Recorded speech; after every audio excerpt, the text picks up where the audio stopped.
السلام کا یہ قصہ یہی ختم نہیں ہوتا. فرشتوں پر آدم علیہ السلام کی برتری ظاہر کرنے کا انتظام ہو رہا تھا تاکہ فرشتے انسان کو سراسر نہ سمجھے، وہ انسان کو فساد پھیلانے اور خون خرابے کا اعلیٰ تصور نہ کرے بلکہ اس کی علمی تقوف کا بھی جائزہ لے. اللہ تعالیٰ نے آدم علیہ السلام کو علم اسماء کی دولت عطا فرمائی. پھر فرشتوں سے علم اسماء کے بارے میں پوچھا اور آدم سے بھی فرشتے نہ بتا سکے. آدم علیہ السلام نے فوراً بتا دیا اور فرشتوں نے اقرار کیا کہ انسان ان میں علم سے بڑھ کر ہے. قرآن میں ہے وَعَلَّمَ آدَمَ الْأَسْمَاءَ كُلَّهَا ثُمَّ عَرَضَهُمْ عَلَى الْمَلَائِكَةِ فَقَالَ أَنبِئُونِي بِأَسْمَاءِ هَؤُلَاءِ إِن كُنتُمْ صَادِقِينَ قَالُوا سُبْحَانَكَ لَا عِلْمَ لَنَا إِلَّا مَا عَلَّمْتَنَا إِنَّكَ أَنتَ الْعَلِيمُ الْحَكِيمُ.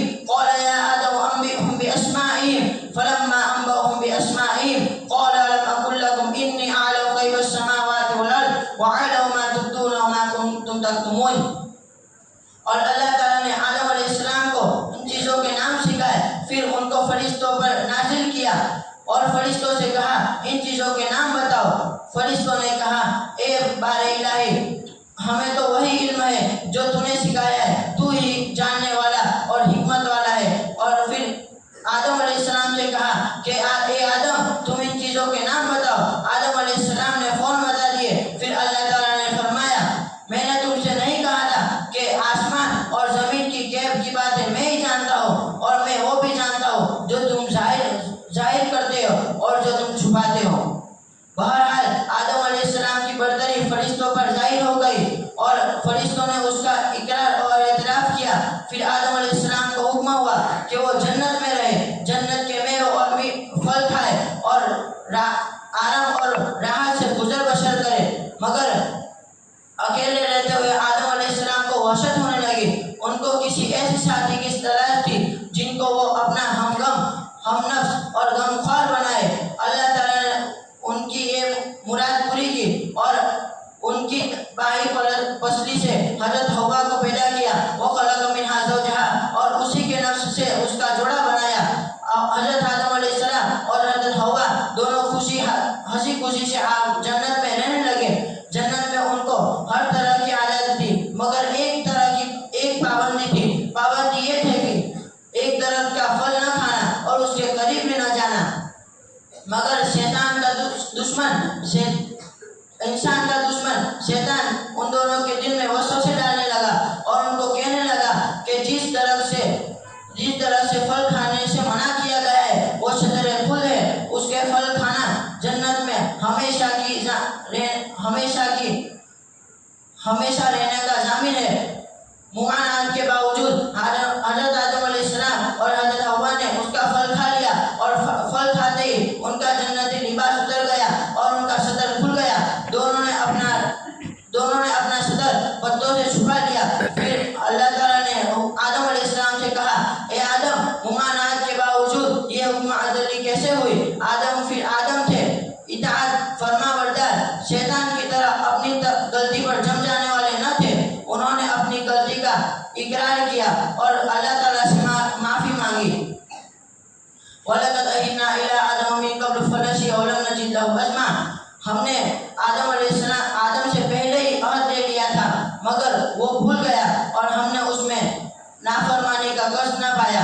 پھر اللہ تعالیٰ نے ان دونوں کی غلطی معاف کی اور ان کو کہا کہ زمین میں اترو تاکہ نسل انسانی آباد ہو اور دنیا کی رونق غائب ہو اور اس میں دنیا کی رونق اور اداسی دنیا کی اداسی اور ویرانی رونق اور سرور میں بدل جائے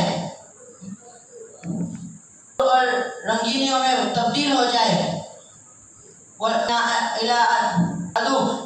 فِي الْأَرْضِ مُسْتَقَرٌّ وَمَتَاعٌ إِلَىٰ حِينٍ اور ہم نے کہا کہ یہاں سے اترو، تم دونوں ایک دوسرے کے دشمن ہو اور تمہیں ایک مقرر وقت تک زمین میں ٹھہرنا ہے اور فائدہ اٹھانا ہے. اللہ تعالیٰ ہم سب کو شیطان کے وسوسے سے حفاظت فرمائے اور ہمارے نبی صلی اللہ علیہ وسلم کے راستے پر چلنے کی توفیق عطا فرمائے. وآخر دعوانا الحمدللہ رب العالمین. نحمدہ ونصلی علی رسولہ الکریم. اما بعد. صدر محترم حاضرین جلسہ، تصور کیجئے اس وقت کا جب دنیا میں انسانوں کی آبادی نہ تھی، نہ آدم علیہ السلام تھے، نہ آدم زاد، نہ ہوا تھی، نہ ہوا کی اولاد۔ یہ دنیا کتنی اداس اور ویران رہی ہوگی، نہ چہل پہل، نہ رونق، نہ شور و گل، نہ ہنگامہ، سارا ماحول بے کیفی اور بے لطفی میں ڈوبا ہوا، نہ محبت، نہ عداوت، نہ اتحاد، نہ اختلاف، نہ فکر معاش، نہ فکر آخرت، ہر چیز سے خالی اور ہر چیز سے عالی دنیا، نہ زندگی کی بہار، نہ زندگی کی رنگینیاں۔ جب دنیا میں آدمی نہیں تھا تو یہ بہاریں کیسے ہوتی؟ یہ بہار تو انسان کے دم سے ہے۔ انسانی وجود نے دنیا کے ماحول کی کایا پلٹ دی، اس کی اداسی اور ویرانی کو ہنگامے اور رونق میں بدل دیا۔ دنیا میں انسان کے آتے ہی زندگی کی تغود شروع ہو گئی، کائنات کی کھوج خرید اور تحقیق و تفتیش کا سلسلہ چل پڑا۔ اس ہنگامہ ہستی نے جہاں ہزاروں فتنوں کو جنم دیا، وہی کائنات کے راز ہمارے سربستہ کھولے، زندگی کی عقدہ لائی حل کی گھٹیا سلجھائی۔ جہاں اس نے اپنی گمراہی اور ضلالت کے اسباب فراہم کیے، وہی حق اور صداقت کے روشن مینار تعمیر کیے۔ انسان نہ سراپا خیر تھا، نہ سراپا شر تھا، شر اور خیر دونوں اس میں تھا، لہذا دونوں فطرتوں کا ظہور ہوا۔ یہ بات الگ ہے کہ ایک نے انسان کو کامیابی سے ہمکنار کرایا اور دوسرے نے اسے گمراہی پر ڈال دیا۔ تھوڑا اور پیچھے ہٹ کر سوچے، جب یہ دنیا نہ رہی ہوگی، دنیا کا کارخانہ نہ رہا ہوگا، یہ کائنات نہ رہی ہوگی، کائنات میں پائے جانے والی مخلوق نہ رہی ہوگی، تب کیسا لگتا ہوگا؟ خالق کے کائنات کیا سوچتا ہوگا؟ ایک حدیث قدسی ہے جو سند کے اعتبار سے تو ضعیف ہے، مگر ہمارے اس تصور کے لیے معین اور مددگار ہے۔ اللہ تعالیٰ ارشاد فرماتے ہیں، كنت كنزا مخفيا فأحببت أن أعرف فخلقت الخلق، یعنی میں پوشیدہ خزانہ تھا، میں نے چاہا کہ پہچانا جاؤ، لہذا میں نے مخلوق کو پیدا کیا۔ گویا مخلوقات کی پیدائش کا مقصد ہی خالق کے کائنات کو پہچاننا ہے، اور جو مخلوق اپنے خالق کو نہ پہچانے وہ اپنے مقصد تخلیق اور مقصد آفرینت سے بیگانہ اور ناواقف ہے۔ خالق کو پہچاننے کا مطلب یہ ہے کہ مخلوق خالق کی فرما بردار ہو، اس کے حکموں پر چلنے والی ہو، اس کی فرما برداری کرنے والی ہو۔ اللہ تعالیٰ نے ارشاد فرمایا، وَمَا خَلَقْتُ الْجِنَّ وَالْإِنسَ إِلَّا لِيَعْبُدُونَ، ہم نے انسان اور جنات کو صرف اپنی عبادت کے لیے پیدا کیا۔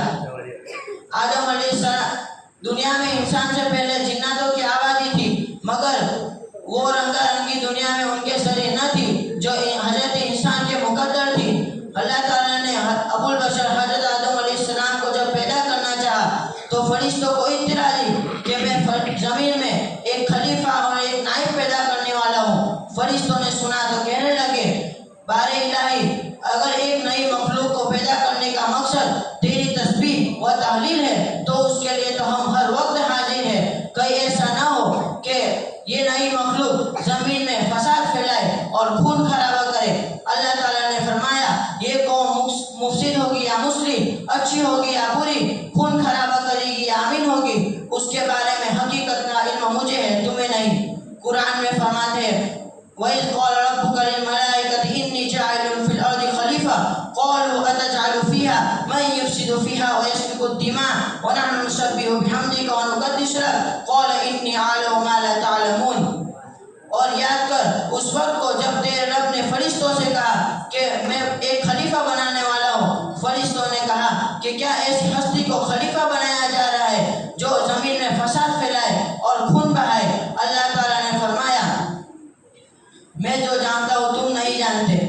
آدم علیہ السلام کا خمیر مٹی سے گوندا گیا، جب تک وہ مٹی پوری طریقے سے ایک کھگڑی کی طرح کھنکھنانے لگی تو اس جسد خاکی میں اللہ تعالیٰ نے روح پھونکی، دفعتاً وہ جسد خاکی ایک گوشت پوست کا انسان بن گیا اور تمام انسانی خوبیوں کا عامل بھی۔ پھر فرشتوں سے حکم ہوا کہ آدم کو سجدہ کرو تاکہ آدم علیہ السلام کی برتری فرشتوں پر ظاہر ہو جائے، لہذا فرشتے حکم الہی کے پابند فوراً سجدہ ریز ہو گئے، مگر شیطان نے سجدہ نہیں کیا اور وہ مردود بارگاہ ہوا۔ قرآن میں ہے، وَإِذْ قُلْنَا لِلْمَلَائِكَةِ اسْجُدُوا لِآدَمَ فَسَجَدُوا إِلَّا إِبْلِيسَ أَبَىٰ وَاسْتَكْبَرَ وَكَانَ مِنَ الْكَافِرِينَ۔ اور یاد کر اس وقت کو جب تیرے رب نے فرشتوں سے کہا کہ تم سجدہ کرو، بس انہوں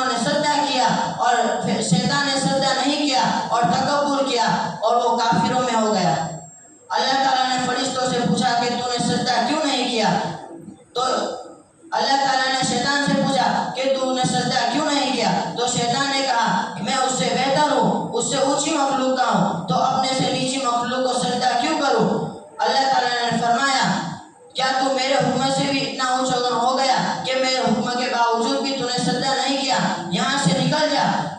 سورہ اعراف میں ما منعک الا تسجد اذ امرتک قال انا خیر منہ خلقتنی من نار وخلقتہ من طین۔ اور اللہ تعالیٰ نے فرمایا کہ کس بات نے تجھے سجدہ کرنے سے روک دیا تھا جبکہ میں حکم دے چکا تھا؟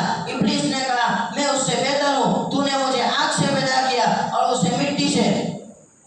اللہ تعالیٰ نے فرمایا کہ تیری یہ ہستی نہیں کہ یہاں رہ کر سرکشی کرے، نکل جا، دور ہو، بے شک تو ذلیلوں میں سے۔ شیطان نے کہا اسی آدم کی وجہ سے مجھے تیرے دربار سے نکالا گیا، لہذا تو مجھے مہلت دے کہ آدم اور آدم کی اولاد کو بہکاؤں، ان کے دل میں وسوسے ڈالوں، ان کے سامنے دنیا کو مزید کر کے پیش کروں۔ اللہ تعالیٰ نے فرمایا میں نے تجھے مہلت دی اور قیامت تک مہلت دی، مگر تو یاد رکھ جو تیرے مکر و فریب میں آ جائیں گے، تیری راہ اختیار کریں گے، ان کو اور تجھ کو جہنم میں جھونک دوں گا۔ اور یہ بھی یاد رکھ کہ میرے مخلص بندے تیرے فریب میں نہ آئیں گے، تیرا کوئی داغ اس پر نہیں چلے گا۔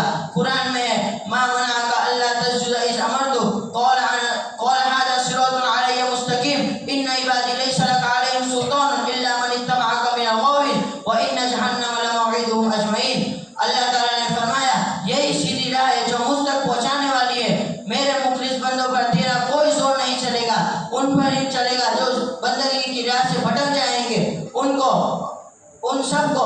سب کے لیے جہنم کے عذاب کا وعدہ ہے۔ دوستوں اور بھائیوں، اس وقت سے لے کر آج تک شیطان انسان کے پیچھے پڑا ہے، وہ انسان کو طرح طرح کی ہیلوں قسم کی تدبیروں سے گمراہ کر رہا ہے، مگر اللہ کے جو مخلص بندے ہوتے ہیں وہ ان کے فریب میں نہیں آتے، وہ تو انبیاء کرام کی بھیجی ہوئی ہدایت پر چلتے ہیں، اور جو اس کے مکر و فریب میں آ گئے ان کے لیے وہی ٹھکانہ ہے جو شیطان کا ہے، یعنی جہنم اور اس کے